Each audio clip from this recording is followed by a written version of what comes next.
嗨，欢迎大家来到果果的新闻频道。本期重要看点：当印度成功试射阿格尼-5导弹时，全世界都在等待中国的反应。这枚射程5000公里、能携带多枚核弹头的导弹，让印度成为世界第6个拥有多弹头技术的国家。但让人意外的是，面对西方媒体叙述的中国被这次试射搅得心神不宁的质疑，高志凯教授却给出了一个完全不同的答案。他说：“我不同意你的问题。”这位资深外交学者的回应彻底颠覆了外界的预期。他没有谈论导弹的威胁，而是将矛头指向了另一个敏感问题——边境军事部署和莫迪总理的争议性问题。更令人震惊的是，他竟然表示中国欢迎印度军事成就。这场针锋相对的辩论中，到底隐藏着中印关系怎样的真相？当印度将军声称他们活在一个动荡的邻里关系中时，高教授又是如何回击的？请看前方发来的报道。Let me start with Professor Gao first. Why does China seem so rattled? After all, this is an indigenous development by Indian scientists of the Defense Research and Development Organization, a 5,000-kilometer range Agni-5 missile, which has multiple intended re-entry vehicle capability. Why is China getting so rattled by that? Nowhere has India said that this technology is aimed at China. Thank you very much for having me. I disagree with your question. I think China has made protests to the Indian government for two things. One is the deployment of about 10,000 Indian troops to the disputed areas between China and India. Secondly, China protested against Prime Minister Modi to the disputed area in the eastern section of China-Indian border, which is called South Tibet by China and called as Arunachal Pradesh by India. Now, there is no dispute that the border dispute does exist, and China and India need to handle their border dispute carefully rather than provoking each other.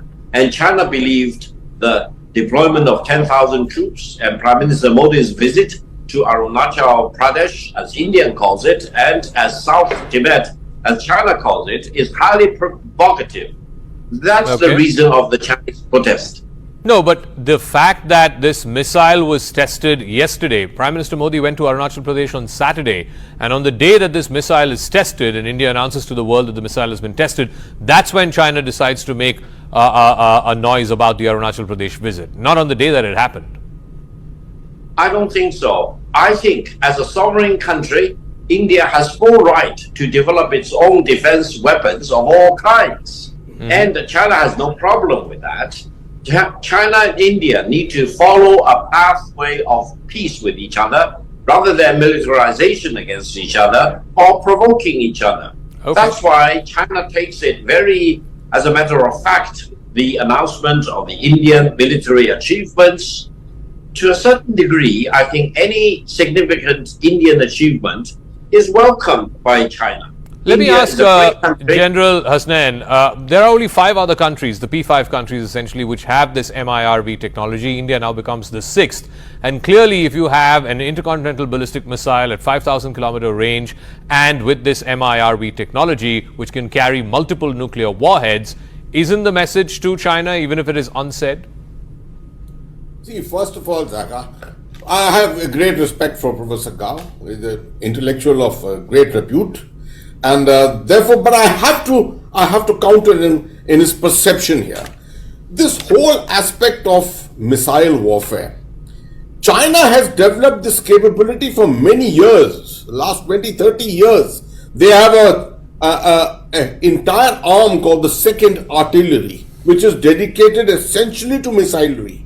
India doesn't have anything of that kind. We've got very limited missilery so far. What we are attempting to essentially do is to catch up with the rest of the world. In fact, it's a very good thing that among the bigger powers, we have also now got the capability. And this is not necessarily targeted at China.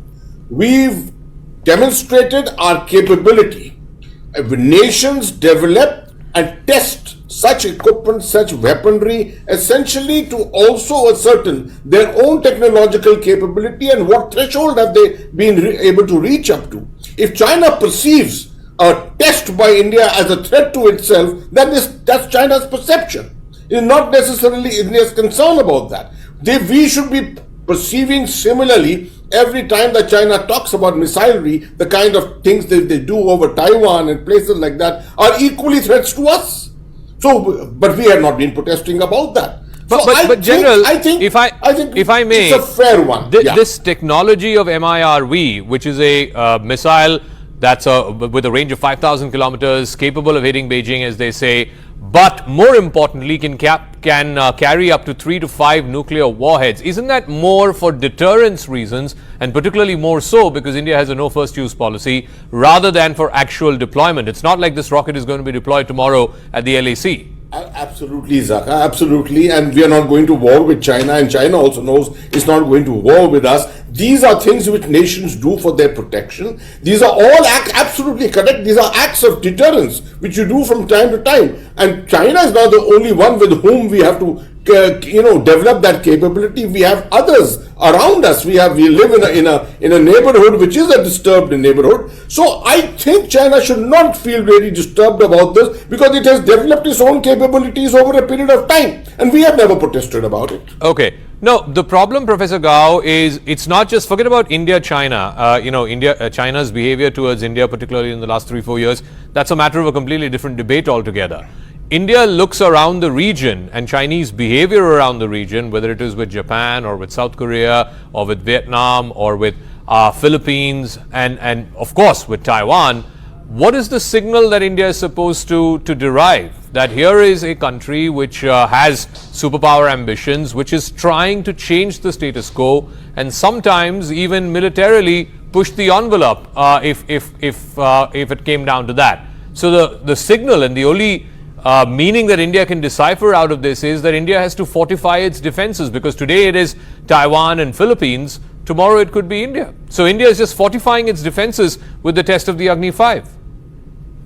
Allow me to emphasize one thing. China is a superpower in the world. China is one of the 5 permanent member states in the Security Council of the United Nations. China is on a par with the United States militarily. And China is a larger economy than the US economy if we use purchasing power parity. And China is next only to the United States if we use official exchange rate. China today, in terms of its size of the economy, is more than 5 times that of India. This is the reality.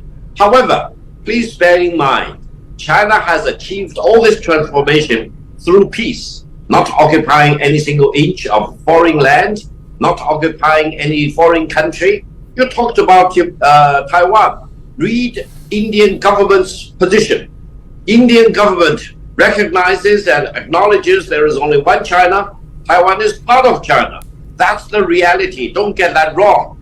Look at China-Japan relations. Japan unconditionally surrendered to China and the United States and the former Soviet Union, signing an instrument of unconditional surrender.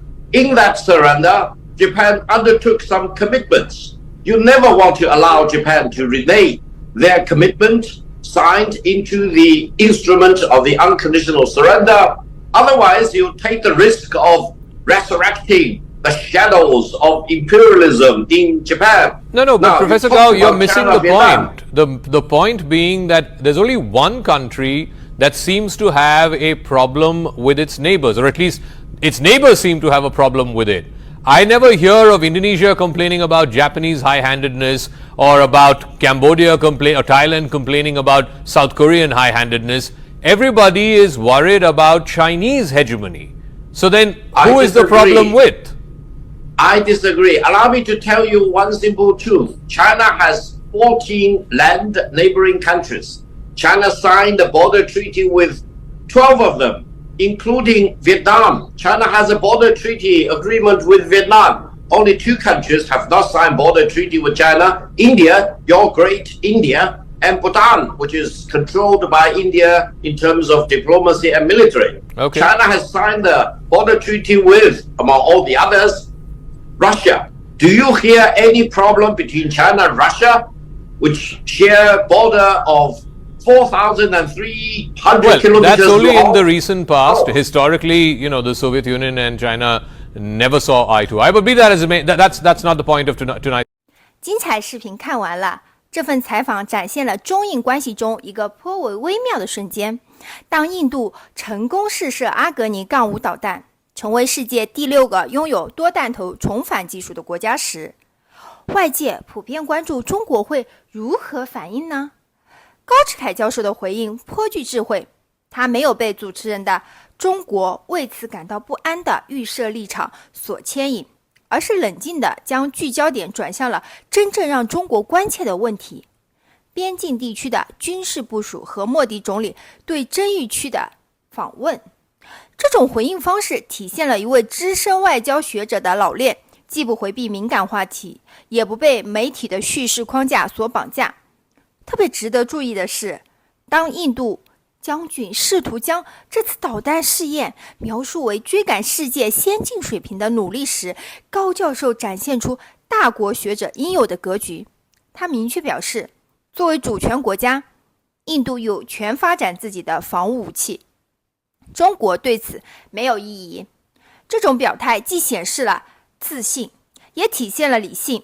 在谈到中国和平发展道路时，高教授的言辞中透露着一种深沉的自豪感。他强调中国是通过和平方式实现崛起的，没有占领任何一寸外国土地。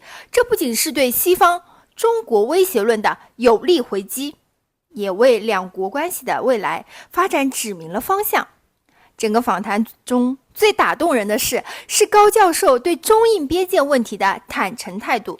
他没有回避争议的存在，而是呼吁双方需要谨慎处理边界争端，而不是相互挑衅。